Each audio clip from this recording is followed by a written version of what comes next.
चव्हाण, आपल्याला वाटते तेवढी साधी आणि सरळ केस नाही आहे.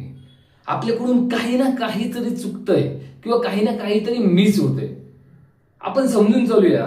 रात्री 11:30च्या सुमारास धनंजयच्या बंगल्यामध्ये चोर घुसला.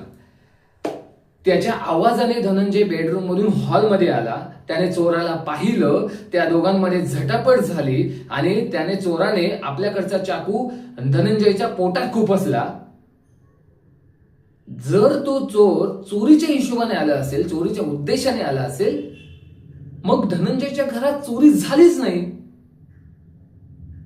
मग तो चोर धनंजयच्या घरात कोणत्या हिशोबाने आणि कोणत्या उद्देशाने घुसलेला हे जर आपल्याला माहिती पडलं तर आपण गुन्हेगाराच्या जवळपास पोहोचू.